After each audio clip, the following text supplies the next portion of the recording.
Hello everyone, welcome to day 36 of my history class. और आज की क्लास में भी हम मॉडर्न इंडिया की हिस्ट्री के क्वेश्चंस को ही डिस्कस करने वाले हैं। तो आइए आज की क्लास को स्टार्ट करते हैं। First question, Chandrashekhar Azad was dash of the Hindustan Socialist Republican Army. Chandrashekhar Azad Hindustan Socialist Republican Army के क्या थे? A president, B secretary, C commander in chief या डी फील्ड मार्शल। तो इसका करेक्ट आंसर है आपका ऑप्शन नंबर सी, सेनापति यानी कि कमांडर इन चीफ। तो जो ये चंद्रशेखर आजाद थे, इन्होंने रीऑर्गेनाइज किया ये हिंदुस्तान रिपब्लिकन एसोसिएशन जो था HRA, और इसका नया नाम दिया हिंदुस्तान सोशलिस्ट रिपब्लिकन एसोसिएशन। कब? जब ये राम प्रसाद बिस्मिल और बाकी जो इंपॉर्टेंट लीडर्स थे जैसे कि अशफाकुल्लाह खान और सारे के सारे, इनकी डेथ हो गई थी, तो उसके बाद इसको रीऑर्गेनाइज किया चंद्रशेखर आजाद ने, और फिर ये इन्होंने अपने आप को इसका कमांडर इन चीफ बोलना शुरू किया। लेकिन इन्होंने जब भी ये कभी भी पैम्पलेट को साइन करते थे इसके कमांडर इन चीफ से, तो ये फिर एक सूडोनिम यूज लेते थे, बलराज। ठीक है, ये एक अलग नकली नाम ले लिया था इन्होंने, सूडोनिम बलराज, जब भी ये पैम्पलेट्स को इशू करते थे under the title of commander in chief.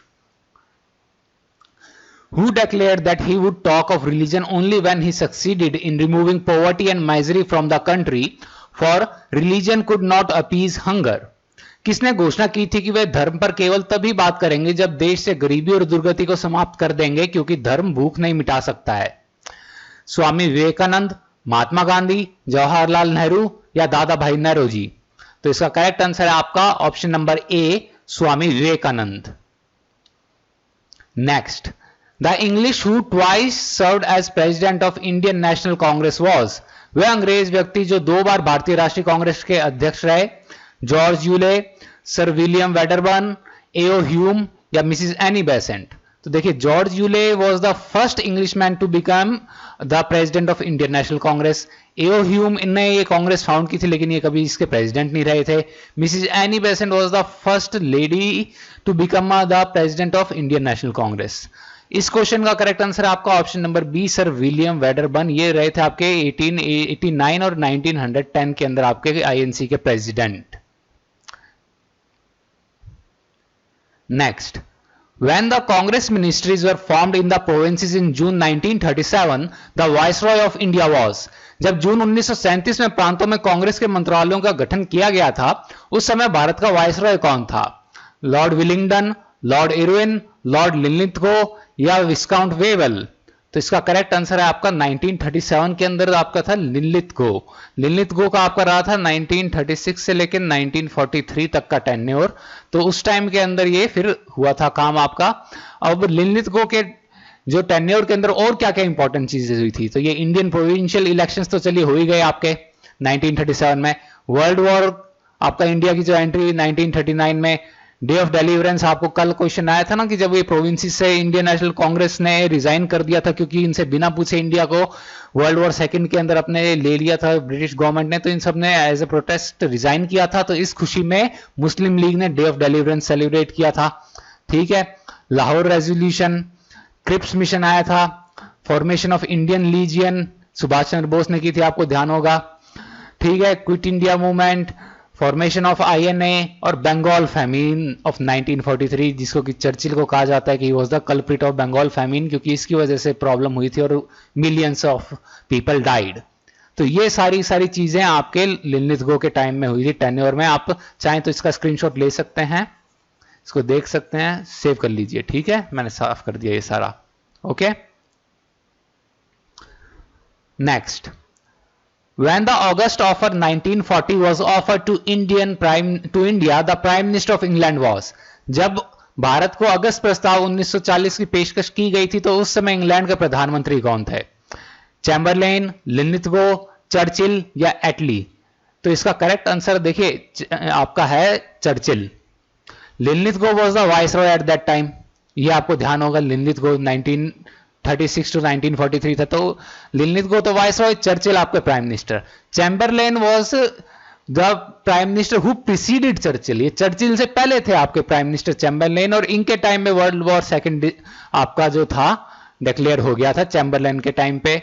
और एटली आपको ध्यान है इंडिपेंडेंस जो अपनी थी इंडिया की, इंडिपेंडेंस के टाइम में हुए थे प्राइम मिनिस्टर, ये इन्होंने चर्चिल को फिर मतलब कि सक्सीड किया था, और इनके बाद दोबारा से फिर से चर्चिल ही आए थे वैसे।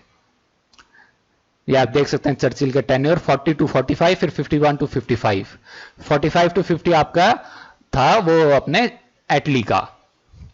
By the Act of 1773, Parliament granted a loan of how much money to East India Company? 1773 के अधिनियम के द्वारा संसद ने ईस्ट इंडिया कंपनी को कितने रुपए का ऋण दिया था? 480,000 यानी कि 4,80,000, 400,000 यानी 4 लाख, 500,000 यानी 5 लाख, 300,000 यानी 3 लाख। तो इसका करेक्ट आंसर आपका option number B 4 lakh rupees दिए थे ये। जो ये रेगुलेटिंग एक्ट ऑफ 1773 था, इसको अपने मतलब कि फॉर्मली ये भी कह देते हैं east India company act of 1772। तो इसके अंदर क्या था कि ये अटेम्प्ट था ईस्ट इंडिया कंपनी के मैनेजमेंट के कायापलट करने का। और इस एक्ट से अपन को सबको पता है कि जितने कंसर्न्स थे जैसे ये आपके, वो एड्रेस नहीं हो पाए थे सारे के सारे, तो फिर इसलिए आपको पिट्स इंडिया एक्ट 1784 लाया गया था, ताकि ये जो भी कंसर्न्स एड्रेस करने से रह गया था उसको ये एड्रेस कर सके। Next, the socialist group of INC during the 1930s had been led by. 1930 के दशक में कांग्रेस के समाजवादी समूह का नेतृत्व किसने किया था? बिपिन चंद्र पाल, राजेंद्र प्रसाद, लाला लाजपत राय या सुभाष चंद्र बोस? तो ये तो आपको पता है गर्म दल वाले और ये राइट विंग और सारे थे। लेफ्ट विंग इनमें से आपके थे Subhash Chandra Bose. The term of office fixed by Regulating Act for governor general was. Regulating Act के द्वारा गवर्नर जनरल के लिए पद के लिए कार्यकाल निर्धारित कितना किया गया था? 4 इयर्स, 5 इयर्स, 3 इयर्स या 2 इयर्स? तो इसका करेक्ट आंसर है आपका ऑप्शन नंबर बी 5 इयर्स। तो ये जो मेन प्रोविजंस क्या थे इसके एक्ट के, एक तो था कि ये जो आपका 1773 का एक्ट है ये, तो इससे क्या था, एक तो कि जो फोर्ट विलियम के जो बंगाल के अंदर जो था आपका गवर्नर जनरल, उसको अब गवर्नर जनरल कहा जाने लगा यहां पे। और दूसरी चीज सॉरी, हाँ तो मैं वो कह रहा था, ये जो आपके सबसे पहले तो ये गवर्नर जनरल की ये जो आपका था अपॉइंट किया जाने लगा बंगाल के अंदर। दूसरी चीज जो आपके हुई एक कि इसका जो काउंसिल रख दिया गया कि इसके साथ 4 बंदों का, और इसका टेन्योर फिक्स कर दिया गया 5 इयर्स का। इसके साथ साथ ये कोर्ट ऑफ डायरेक्टर्स जो ईस्ट इंडिया कंपनी के थे उनका टेन्योर भी 4 इयर्स तक आपका फिक्स कर दिया गया था। तो इससे टेन्योर फिक्सिंग इसके अंदर जैसे 2 हुई, एक तो कि गवर्नर जनरल की 5 इयर्स की हुई और कोर्ट ऑफ डायरेक्टर्स जो कंपनी के थे उनकी 5 साल की कर दी गई टेन्योर को fix. Shuja ud Daula, the nawab of Awadh wanted to acquire the territory of. Awadh का नवाब शुजा-उद-दौला किसके प्रदेश को प्राप्त करना चाहता था? रोहिल्लास, मराठास, सिख्स या तमिल्स? तो इसका करेक्ट आंसर है आपका ऑप्शन नंबर ए रोहिल्लास। ये दो फर्स्ट रोहिल्ला वार ये कब से कब तक हुआ था? 1773 1774 के अंदर जो हुआ था, इसके अंदर ये था शुजा-उद-दौला ने मुगल एम्परर के बिहाफ पे ये रोहिल्लास पे अटैक किया था। जो रोहिल्लास कौन थे? ये अफगान सेटलर्स थे, ये रोहिलखंड नॉर्थ इंडिया में जो कि सेटल हुए हुए थे। तो ये ब्रिटिश ईस्ट इंडिया कंपनी ने भी इसको सपोर्ट किया था और इस वॉर का एंड हुआ था विद ट्रीटी ऑफ लाल दंग। ये आप इंपॉर्टेंट याद रखिएगा कि किस ट्रीटी से एंड हुआ था आपका फर्स्ट रोहिल्ला वॉर? ये था आपका ट्रीटी ऑफ लाल दंग। Next, the use of mother tongue in India in the law court was permitted by. Bharat में अदालत में मातृभाषा के प्रयोग की अनुमति किसके द्वारा दी गई थी? Lord Hastings, Cornwallis, Lord Dalhousie या विलियम बेंटिक? तो इसका करेक्ट आंसर है आपका option number D William Bentinck. William Bentinck अपने ध्यान है 1828 से लेके 1835 तक अपने इनका टेन्योर चला था। अब इनके टेन्योर में और कौन कौन सी इंपॉर्टेंट बात हुई थी? अब सती वाला तो सबको ध्यान है 1829 में इन्होंने किया था। दूसरा मेलवाड़ी सिस्टम जो कि अपने सेंट्रल इंडिया, पंजाब और वेस्टर्न यूपी के अंदर इनके टेन्योर में इंट्रोड्यूस हुआ था। अच्छा, सेंट हेलेना एक्ट या फिर मतलब कह सकते हैं चार्टर एक्ट ऑफ 1833, ये इनके टेन्योर में आया था। इस एक्ट के अंदर क्या हुआ था? एक तो क्रिश्चियन मिशनरीज थे, इनको आपके एक्सक्लूसिव राइट्स मिल गए थे क्रिश्चियनिटी स्प्रेड करने के लिए। ठीक है। कोल्ड रेबिलियन हुआ था 1831 का। इंग्लिश एजुकेशन एक्ट 1835 जो लॉर्ड मैकेले की जो रिकमेंडेशंस पे, और medical college and hospital Kolkata में 1835 में इनके टेन्योर में ये सारी चीजें हुई थी। स्क्रीनशॉट ले सकते हैं आप चाहें तो। Next, Scindia's troops were defeated by General Wellesley at. Scindia के सैनिकों को लॉर्ड वेलेस्ली ने कहां पे पराजित किया था? बसाएं, असाय, तंजौर या पूना? तो इसका करेक्ट आंसर है आपका ऑप्शन नंबर बी, असाय। ठीक है, बसाए और असाय में आप कंफ्यूज मत हो जाना, ऑप्शन नंबर ए नहीं है, ऑप्शन नंबर बी है आपका असाय। ठीक है, ये बैटल ऑफ असाय हुआ था, ये जो कि सेकंड मेजर बैटल था सेकंड एंग्लो मराठा वॉर के अंदर। और इसके अंदर क्या हुआ था कि मतलब कि डिसाइसिव ब्रिटिश विक्ट्री हुई थी इसके अंदर। Next, Mahabandula was great general of. Mahabandula कहां के महान सेनापति थे? मराठाज, सिख्स, नेपालीज या बर्मीज? तो ये इसका करेक्ट आंसर आपका ऑप्शन नंबर डी, ये बर्मा के आपके महान सेनापति थे। ये आपके रहे थे, इनके कमांडर इन चीफ 1821 से लेके 1825 तक, फर्स्ट एंग्लो बर्मीज वॉर में जब तक इनकी डेथ हो गई थी तब तक ये कमांडर इन चीफ रहे थे। इन्होंने की रोल प्ले किया था कॉनबोंग जो डायनेस्टी थी इसके एक्सपेंशन मणिपुर और असम के अंदर। लेकिन क्या हुआ था प्रॉब्लम कि ये जो मणिपुर और असम के अंदर जो एक्सपेंशन हुआ इससे ये वॉर स्टार्ट हुआ था और इस वॉर की वजह से इस डायनेस्टी का डाउनफॉल हो गया था। Next, Mahabandula was killed at. Mahabandula की हत्या कहां कर दी गई थी? हत्या नहीं, वैसे करी नहीं गई, मतलब कि युद्ध में कहां पे ये मतलब कि डेथ हुई थी इनकी? रंगून, टेनेरेसिन, डैन्यूब या प्रोम? तो इसका करेक्ट आंसर है आपका ऑप्शन नंबर सी, डैन्यूब के अंदर इनकी हुई थी 1825 के अंदर। Confessions of a thug was written by. Confessions of thug किसके द्वारा लिखी गई थी? बर्क कहेंगे इसको मेरे ख्याल से, मेडोज टेलर, हेवल या मोरलैंड? तो इसका करेक्ट आंसर है आपका option number B, Meadows Taylor. जो कन्फेशंस ऑफ अ ठग ये लिखी गई थी 1839 के अंदर, इन्होंने लिखी थी फिलिप्स मेडोज टेलर के अंदर। इसने ठगी कल्ट जो था अपने इंडिया के अंदर, ब्रिटिश इंडिया में, उसके ऊपर लिखा था। आपको ध्यान है ठगी प्रथा वाला क्वेश्चन भी आया था, याद कीजिए। ठीक है, तो ये नॉवल इतनी पॉपुलर थी कि इसने ये वर्ड ठग है इंग्लिश लैंग्वेज के अंदर, इसी नॉवल ने इंट्रोड्यूस किया था। According to whom was the mutiny of 1857 was a popular rebellion? किसके अनुसार 1857 का विद्रोह एक लोकप्रिय विद्रोह था? V D Savarkar, V A Smith, L Mukherjee या छाबड़ा? तो इसका करेक्ट आंसर है आपका option number B, Vincent Arthur Smith. Next, the first famine commission was constituted under. प्रथम अकाल आयोग का गठन किसके नेतृत्व में किया गया था? Sir Richard Strachey, sir John Strachey, Roberts या चैम्बरलैन?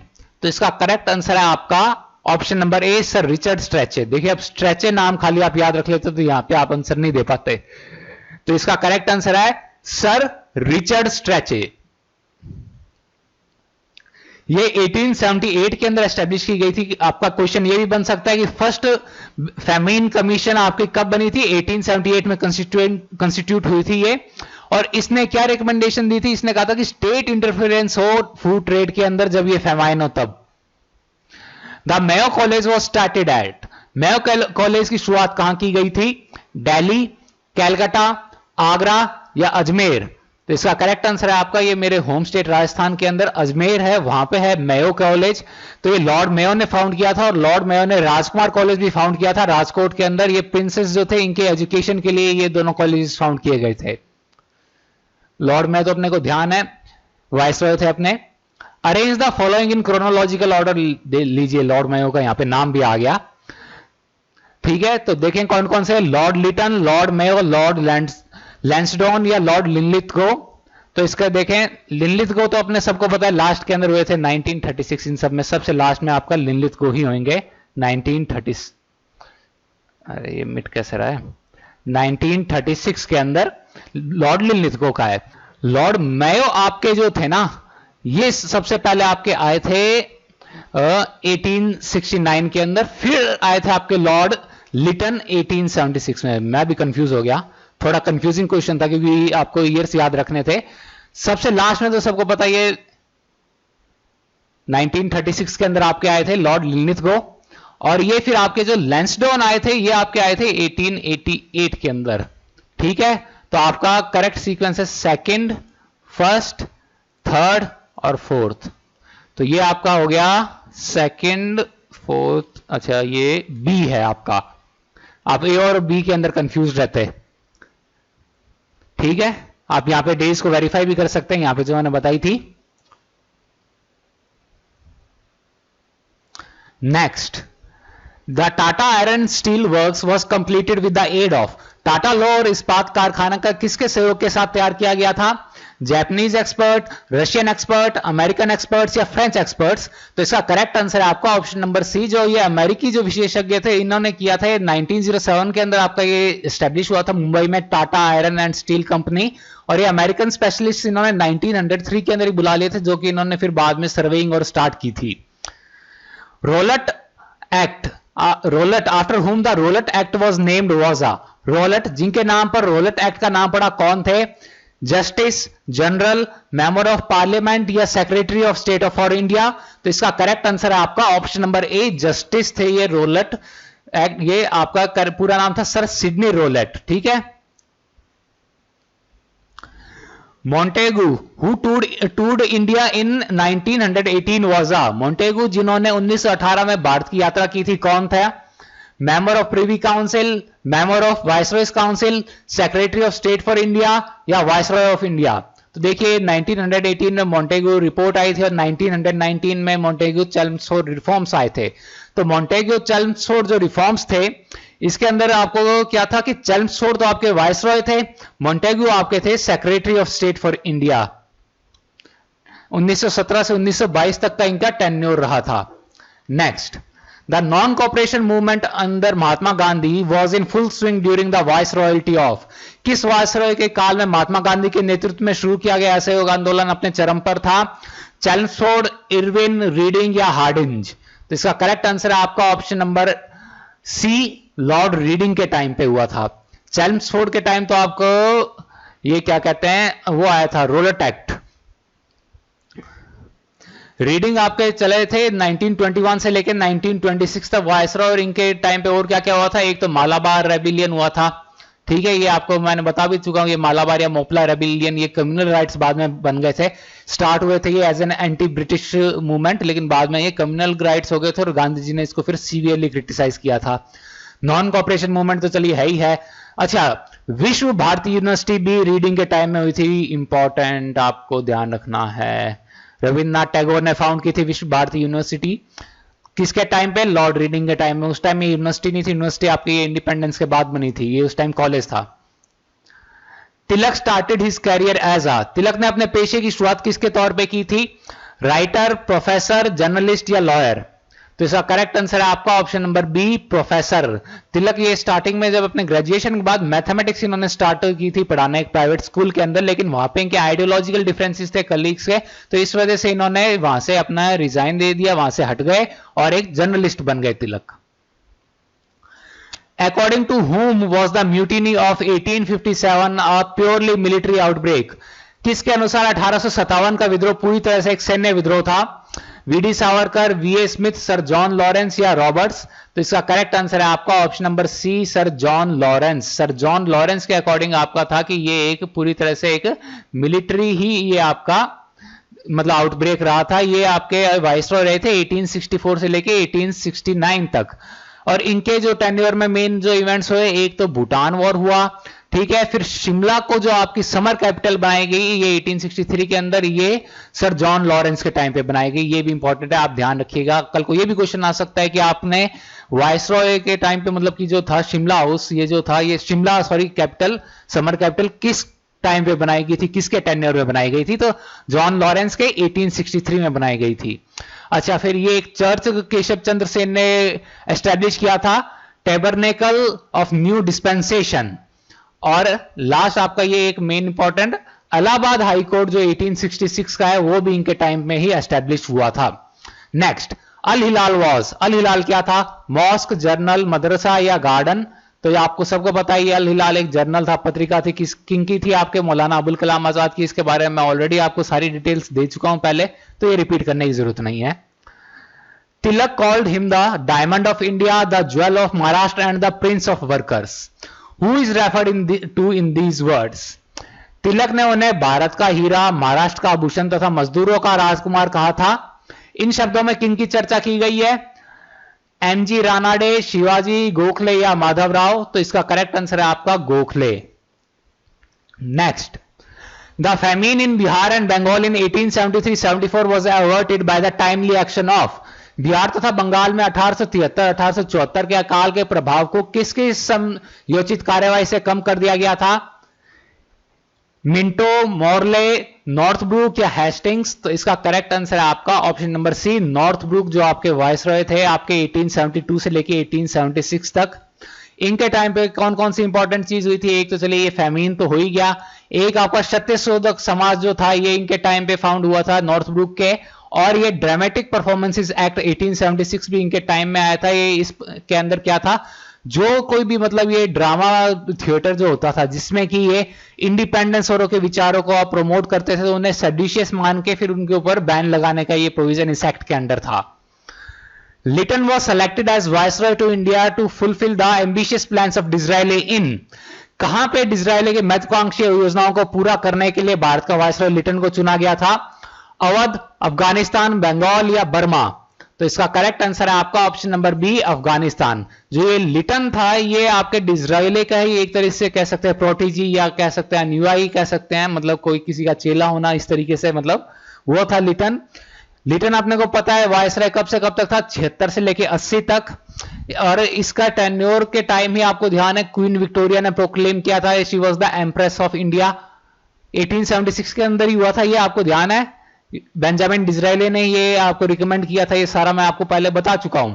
तो लिटन के टाइम पे ही क्वीन विक्टोरिया ने प्रोक्लेम किया था she was the empress of India. और लिटन का जो ये टेन्योर है काफी कॉन्ट्रोवर्शियल रहा था, क्योंकि ये काफी रुथलेस था, काफी ये क्रूर सा था डोमेस्टिक और फॉरेन अफेयर्स दोनों के अंदर। और इसकी हैंडलिंग एक तो ग्रेट फैमिन जो 76-78 का था, और दूसरा सेकंड एंग्लो अफगान वॉर, ये दोनों इसने बहुत ही बुरी तरीके से, बहुत ही क्रूरता पूर्वक हैंडल किया था, बहुत ही इनसेंसिटिवली। तो इस चीज का बहुत क्रिटिसिज्म होता है। The national liberal federation was founded by. National liberal federation, foundation नहीं है, यहां पे फाउंडेशन लिख दिया गलती से। फेडरेशन की स्थापना किसके द्वारा की गई थी? एसएन बनर्जी, मोतीलाल नेहरू, अबुल कलाम आजाद या एनी बेसेंट? तो इसका करेक्ट आंसर है आपका एसएन बनर्जी ने की थी नेशनल लिबरल फेडरेशन की फाउंड।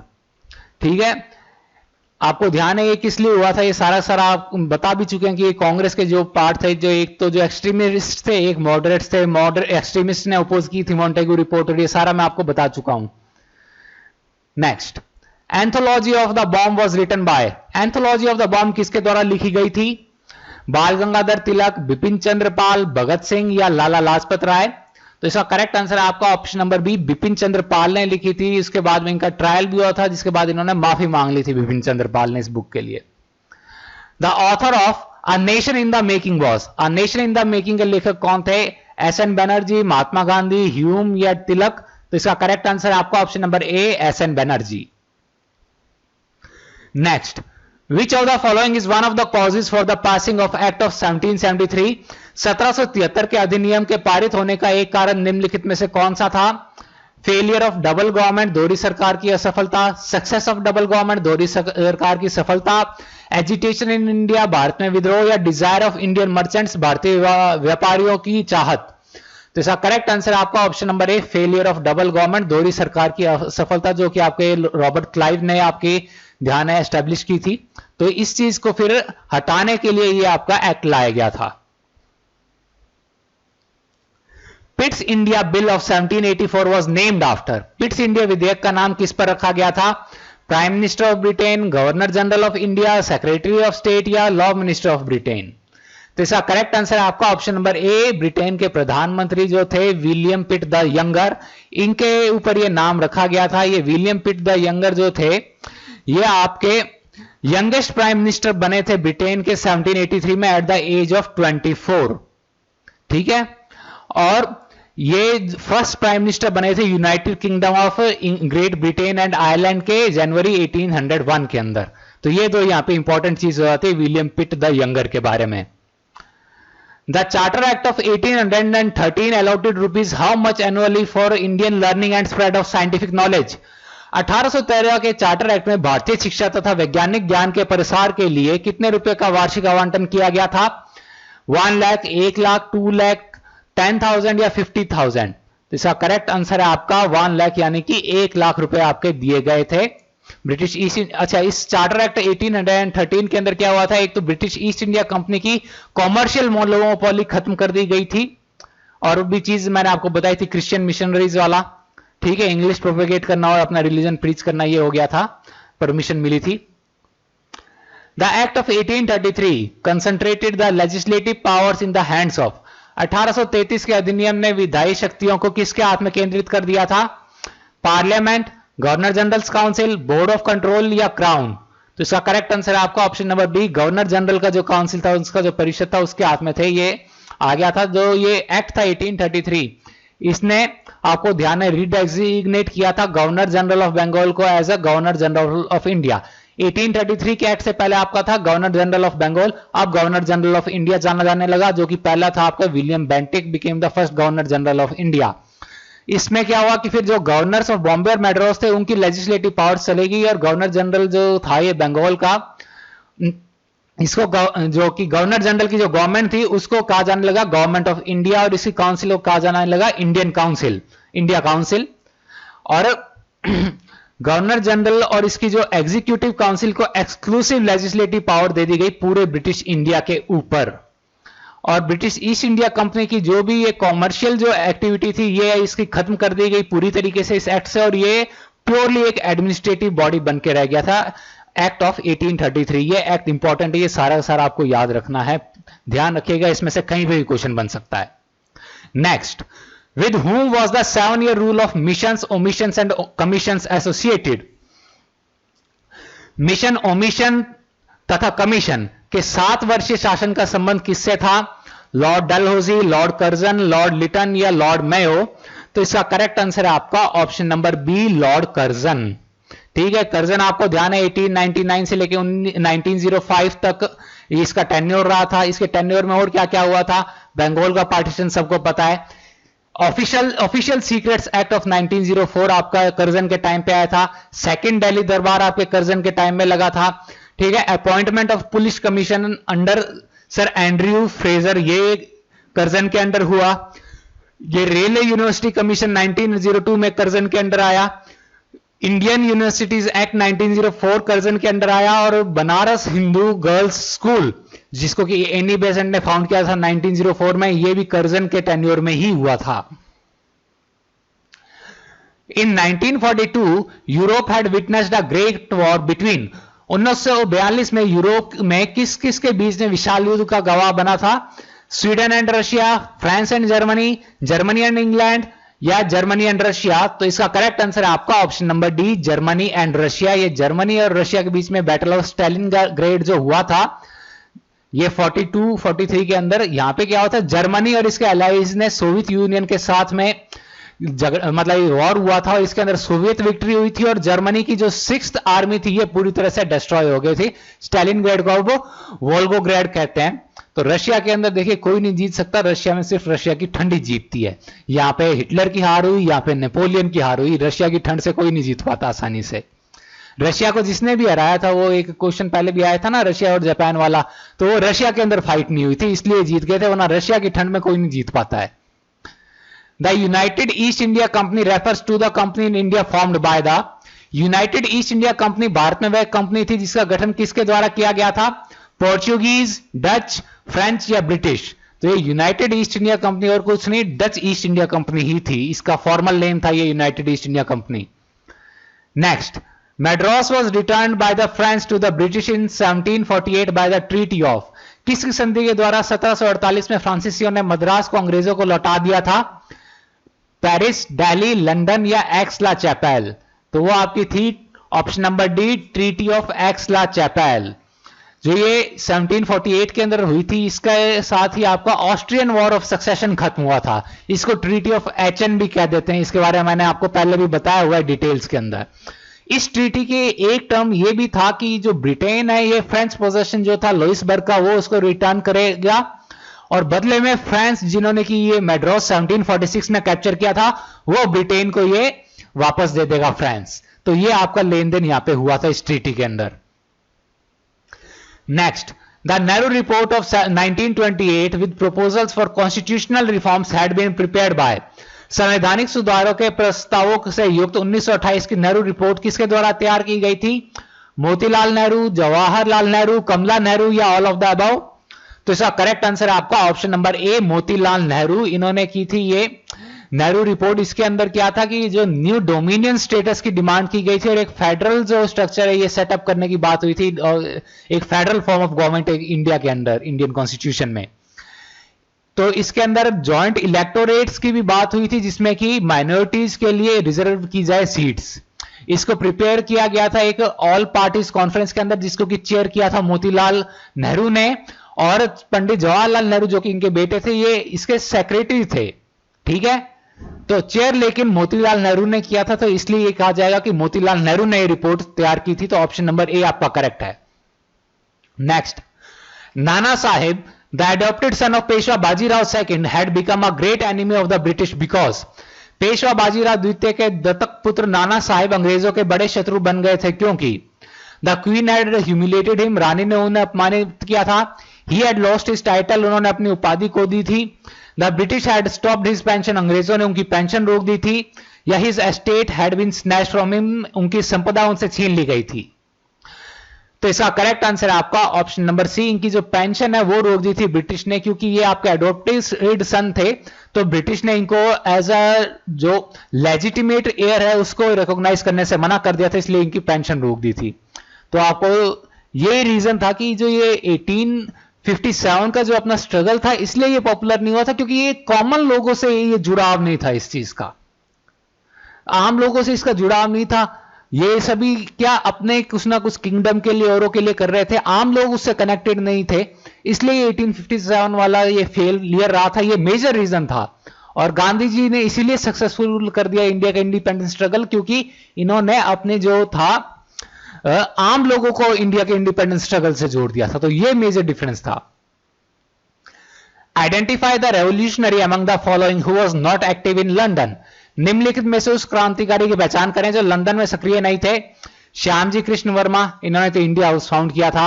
अशफाकुल्ला खान, लाला हरदयाल या वीडी सावरकर। तो ये आपको ध्यान है, ये तो आपके एसोसिएटेड थे ही सारे के सारे इंडिया हाउस से। ये अशफाकुल्ला खान ये लंदन में एक्टिव नहीं थे, ये आपको ध्यान है। आपका हिंदुस्तान रिपब्लिक सोशलिस्ट एसोसिएशन उसके साथ एसोसिएटेड थे ये।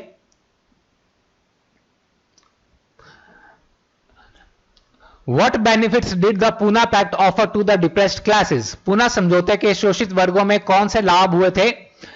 44 सीट्स इन सेंट्रल लेजिस्लेचर, केंद्रीय विधानमंडल में 44 सीटें, 20% रिजर्वेशन इन प्रोविंशियल लेजिस्लेचर, प्रांतीय विधानमंडल में 20% आरक्षण, 18% seats in central legislature and 148 seats in the provincial legislatures. केंद्रीय विधानमंडल में 18% सीटें तथा प्रांतीय विधानमंडल में 148 सीटें, या 50% रिजर्वेशन इन आईसीएस में 50% आरक्षण। तो इसका करेक्ट आंसर है आपका ऑप्शन नंबर सी। यहाँ पे 18% सीट्स तो सेंट्रल लेजिस्लेचर में और 148 सीट्स इनको प्रोविंशियल लेजिस्लेचर में मिली थी पूना पैक्ट के अंदर। Who had founded the Deccan Educational Society? Deccan educational society की स्थापना किसने की थी? दादा भाई नौरोजी, सीआर दास, स्वामी विवेकानंद या महादेव गोविंद रानाडे। तो इसका मोस्ट एप्रोप्रिएट आंसर यहाँ पे है एमजी रानाडे। अगर यहां पे आपका होता कि तिलक ऑप्शन में, तो आप बाल गंगाधर तिलक आंसर देते। On which date was the announcement formally made that India and Pakistan would be made free? किस स्थिति को यह औपचारिक घोषणा की गई थी कि भारत और पाकिस्तान को स्वतंत्र कर दिया जाएगा? मई 2, 1947, जून 3, 1947, जुलाई 4, 1947 या अगस्त 5, 1947? 57 क्यों लिखा हुआ है? चलो जो भी है, ऑप्शन नंबर यहां पे है ऑप्शन नंबर बी, जून 3 को यहां पे आपके प्रेस कॉन्फ्रेंस के अंदर ये माउंटबेटन ने अनाउंस किया था। इसको जून 3 प्लान या फिर माउंटबेटन प्लान भी कह दिया जाता है। इसके अंदर इन्होंने कहा था कि 15 अगस्त 1947 आपकी फाइनल डेट है, इसको अपने इंडिया को इंडिपेंडेंस दे दी जाएगी।